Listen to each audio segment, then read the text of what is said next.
하나님의 말씀 구약성경 이사야 59장 말씀입니다.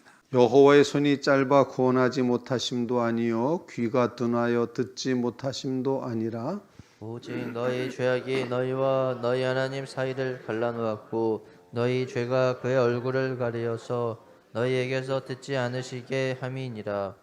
이는 너희 손이 피해 너희 손가락이 죄악에 더러워졌으며 너희 입술은 거짓을 말하며 너희 혀는 악독을 내밀어 공의대로 소송하는 자도 없고 진실하게 판결하는 자도 없으며 허망한 것을 의뢰하며 거짓을 말하며 악행을 잉태하여 죄악을 낳으며 독사야를 품으며 거미줄을 짜나니 그 알을 먹는 자는 죽을 것이요 그 알이 밟힌즉 터져서 독사가 나올 것이니라. 그 짠 것으로는 옷을 이룰 수 없을 것이요 그 행위로는 자기를 가릴 수 없을 것이며 그 행위는 죄악의 행위라.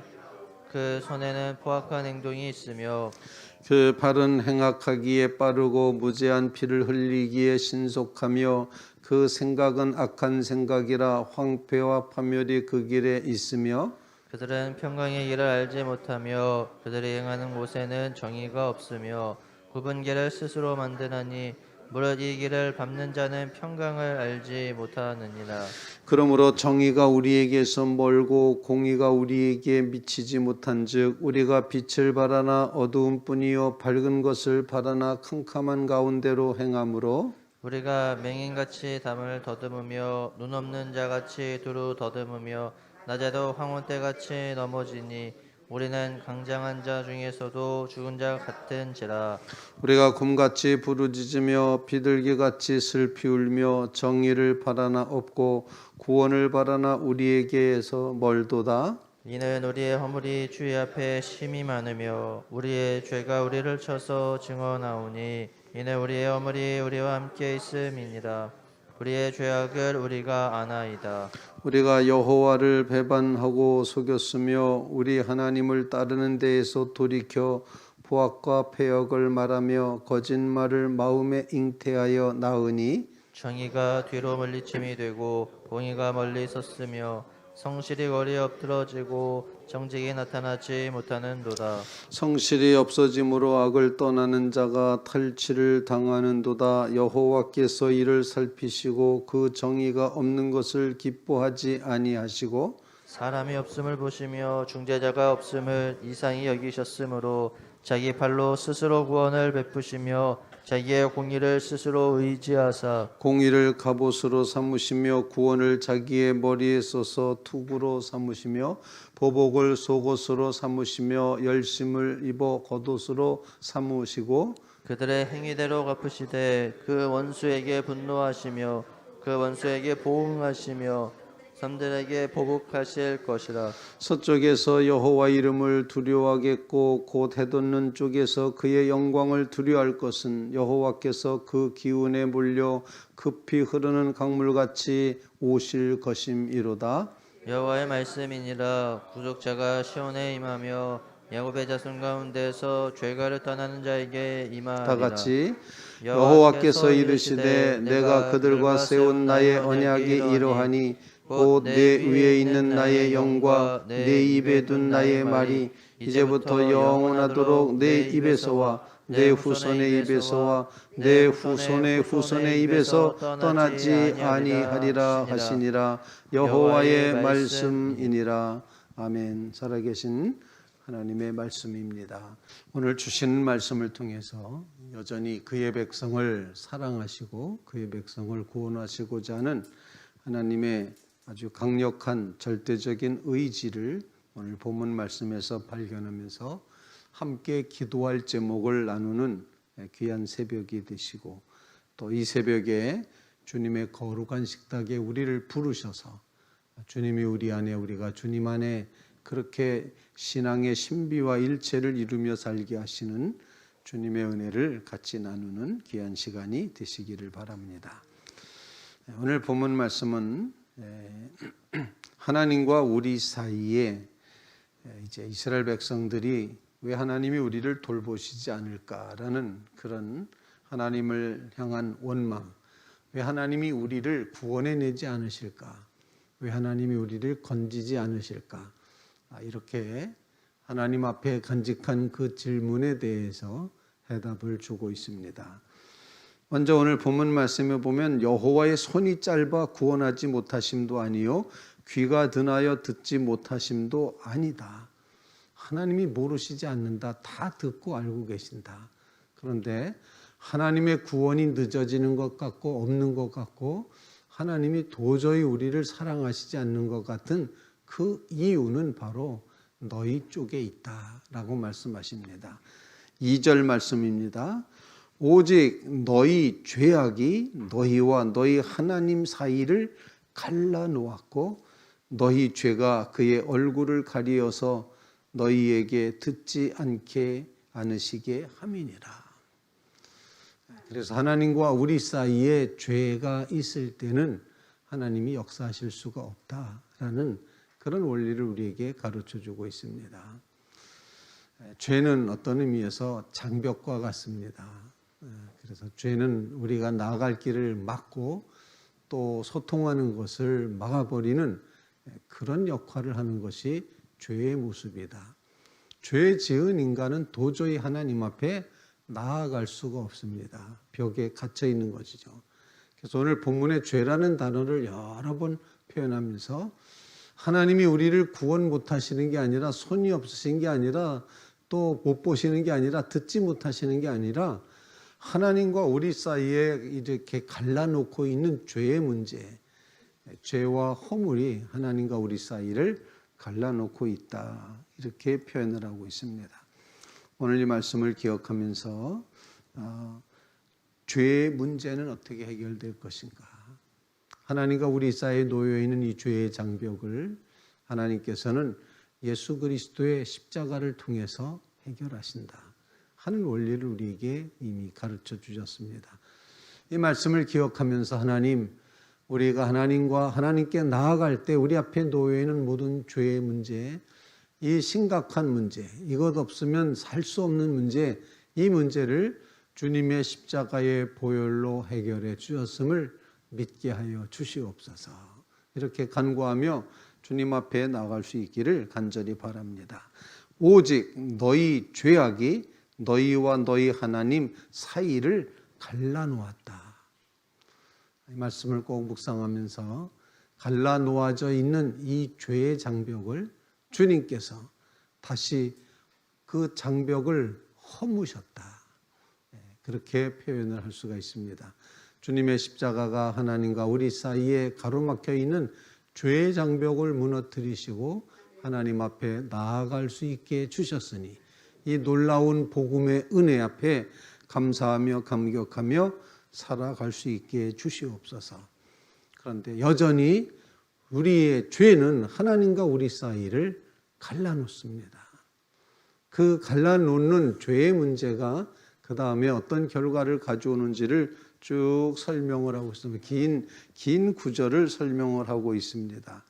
손가락이 죄악에 너희 손에 피를 묻혔고 손가락에 더러운 죄로 이제 죄악으로 더러워졌고 입술은 거짓을 말하고 혀는 악독을 내고 공의대로 소송하는 자도 없고 진실하게 판결하는 자도 없고 험한 것을 의뢰하고 거짓을 말하고 악행을 잉태하며 죄악을 낳으며 또 독사와 같이 독사의 알을 품고 거미줄을 짠다.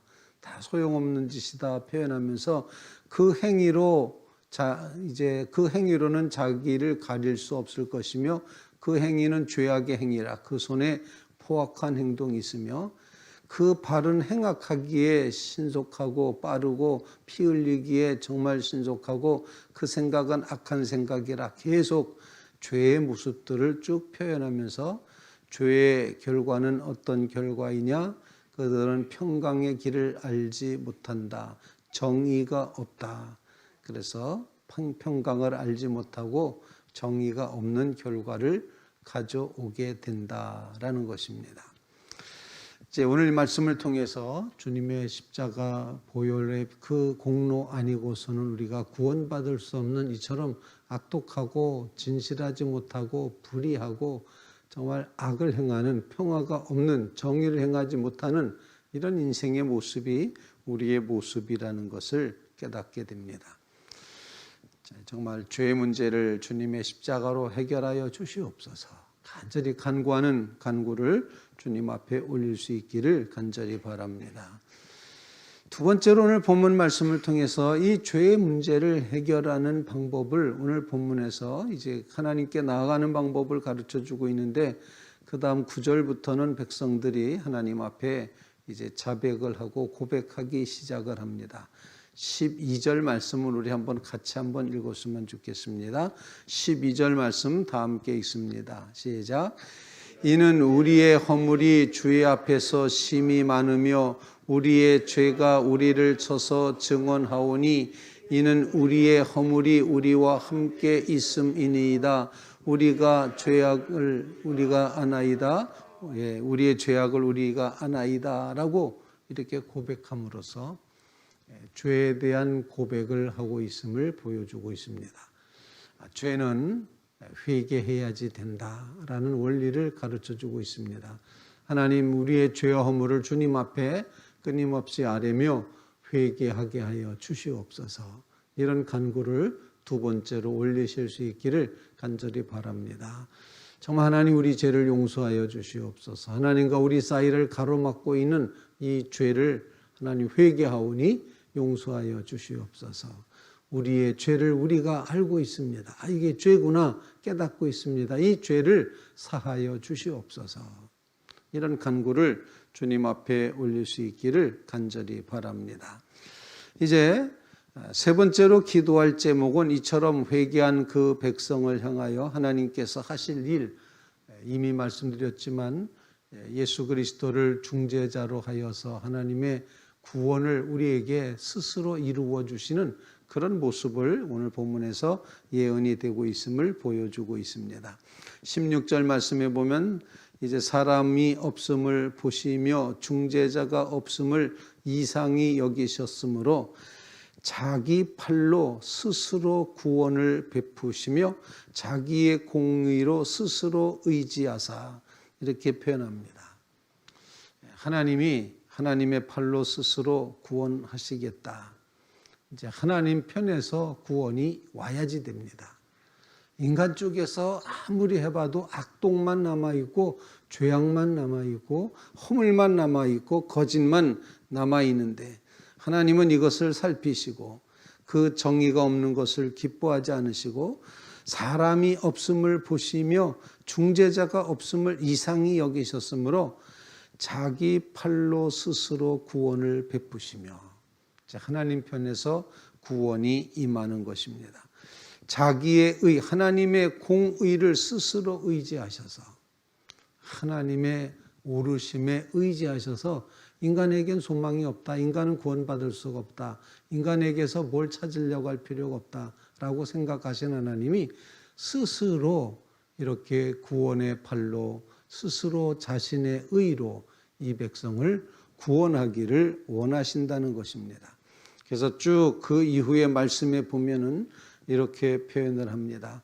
이제 21절 말씀에 보면은 여호와께서 이르시되 내가 그들과 세운 나의 언약이 이러하니 이렇게 표현하고 그 앞서서 오늘 본문에 보면은 19절 말씀 서쪽에서 여호와 이름을 두려워하겠고 해돋는 쪽에서 그의 영광을 두려워할 것은 여호와께서 그 기운에 몰려 급히 흐르는 강물같이 오실 것임이고 여호와의 말씀이니라 구속자가 시온에 임하며 야곱의 자손 가운데서 죄가를 떠나는 자에게 임하리라.